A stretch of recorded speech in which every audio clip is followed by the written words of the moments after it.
オフシーズンでも積極的な補強を続けています。過去に2度のサイ・ヤング賞を受賞した左腕ブレイクスネルと5年総額1億8200万ドルの大型契約を結んだほか、攻守にわたりチームを支えたトミー・エドマンとも延長契約を締結しました。そんなエドマンが日本時間27日に米国の番組にゲスト出演し、今季を振り返る中で大谷翔平選手の歴史的なシーズンについて語りました。エドマンは、翔平、大谷は唯一無二だ。メジャー史上でも至高の打撃成績を残し、投手としての活躍を加味しなくてもベストだと絶賛。その上で、彼のクールなところは、それなのに本当に謙虚だということ。エゴというものがないんだ。実に練習熱心で、いつも態度を変えず楽しそうにしている。と、大谷の人間性についても高く評価しました。このインタビューの様子を日本語字幕付きでご紹介します。Tommy, I know you were on Sports Spectrum a couple years ago, and we sat at this conference and kind of talked through some things, but the moments that you experienced just in that past last month, I should say, of playing with the Dodgers in the postseason, it went to another level. Like with the Mets, like you were hitting in every game, you won the NLCS MVP. So I'm going to ask you two moments. The first is Game 6 in LA, and it's that moment when you hit the home run and you realize like this could, I mean, I could see a smile on your face running around the bases like, okay, like we're real close here to being, National League champions and going to the World Series. Describe that moment, because a lot of athletes do not get a chance to be on that big of a stage and hit that big of a home run and then be named, and you're the NLCS MVP. You got all these superstars. You got Shohei and Mookie Betts, and you're up on the stage and they're presenting you, the guy who just came a couple months ago with this trophy. I would love to have you just kind of explain that moment for all of us. Yeah, kind of like I was saying earlier, it's an emotion I'd never really felt on the baseball field before. I think with how long the season is, 162 games, I really try to stay level-headed. I know some guys can do it. Some guys have big ups and downs. Not necessarily that that's a good thing or a bad thing. Right. But for me, I just can't do it. I can't get way high. Have those big outbursts of emotion. And what you saw, I just screamed around first base, and that was a huge outburst of emotion for me. Is that the most emotional you've ever been? Probably, yeah. Yeah? Had to have been, yeah. Yeah. But and then after that, our team had been playing so well. It was kind of one of those things throughout the postseason where, no matter what the score was, we just had all the confidence in the world that we were gonna win that game. We got, even in the game that we clinched in the World Series, we were down 5-0. And I was going to ask you about that one too. Yeah. At that point, you could easily have said, okay, we'll just go back to LA and try Game 6. And it's nope, you still had confidence that you could come back from 5-0 down. Yeah, and I think that just kind of spoke to our team and the resilience we had. We had a lot of experience on that team and a lot of just really resilient, gritty dudes.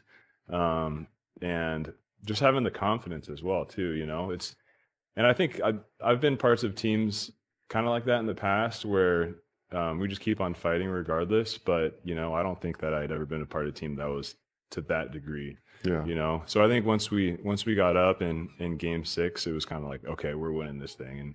And just start thinking about the World Series. And, that's what I always dream about. Yeah. To be able to be on that stage and have contributed like I did, I didn't really realize that I was going to win the MVP until Kike actually came over to me in the 6th or 7th inning, and he's like, "What's up, MVP? You ready to go to the World Series?" And kind of clicked in my head. I was like, "Oh wait, I've had a really good series. I got a chance to." Yeah. Because we had so many guys. I think Muncy had reached base 14 times in a row, and Shohei had a bunch of big homers, so I was kind of thinking all those guys could have won it, but we really did have a few guys who could have won MVP. We scored I think we set the record for most runs scored in a series or something like that. You mentioned kids looking up to professional athletes and things like that.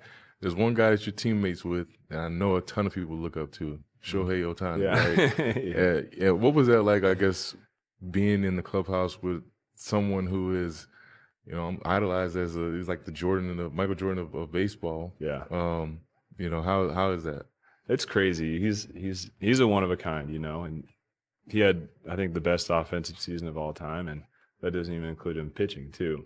But I think what's cool about what Shohei is, he's so humble. He has no ego whatsoever, and he's works really hard. And it comes in with the same exact attitude. Always just like a happy guy. Always excited to see everybody. I think that's honestly probably a big reason. Like having those guys, Shohei, Freddie, Mookie, they're the same guys every day. And that I think having the leaders on your team who set that tone for the whole team, it allows you to have success. But yeah, I remember the first time I saw Shohei though, like actually do something on the baseball field was, I think it was the World Baseball when he was playing for Japan, and I saw him take batting practice, and it was like nothing I'd ever seen before. It looked like a golf ball coming off his bat, and he was hitting balls to places that I had no idea a human could even hit. That's awesome. To, but he's special for sure. That's awesome. Yeah. I remember my question now is that being on a team full of stars, and you being one as well, how important is it, and how do you avoid comparison? Because that can be very easy to fall into a trap wise of what everybody else has, or trying to, I guess, selfishly ambition of having like I want to have that or attain. Like the appetite for it is more and more and more. So how do you avoid the comparison? That's a tough one. I think especially with baseball when everything's just statistics, stats and contracts, and then you have a lot of. I think now being on the Dodgers, like you got so many good players on the team, so it's something that I think I definitely have struggled with in the past, but I think almost just like thinking of ourselves as more of a team, instead of like individuals, which is a lot easier to do when you get to the majors. I know coming up through the minors I think it's even more of an issue when you're in the minors. You're competing with those guys who are in your same locker room to get called up to the majors, and you're trying to accumulate stats rather than trying to win baseball games. So I think getting back to like that team mindset helps with that. But I think regardless, you're always still going to kind of have those thoughts in the back of your mind. And the only way to truly not feel that comparison is just understanding your identity.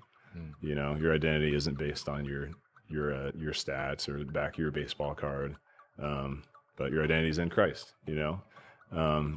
And we still, I think it's impossible to completely eliminate comparison from your mind, but I think always helping that be a reminder to yourself that the identity is not based on performance. ファン・ソトがメッツへの入団を決めた現在、MLB で最も注目を集めている話題の一つが佐々木朗希投手の移籍先です。複数の情報筋によると、佐々木はすでにドジャースの大谷翔平選手や山本由伸選手、そしてパドレスのダルビッシュ有投手と面談を行い、球団幹部も交えた入団交渉が進められているとの情報が全米の球界関係者に衝撃を与えています。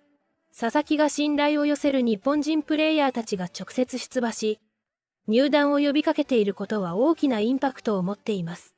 大谷や山本が、一緒にワールドシリーズ連覇を果たそう。と呼びかける姿を想像すれば、佐々木の心が揺れるのも無理はありません。また、ダルビッシュが、共に戦い、強敵ドジャースを倒そう。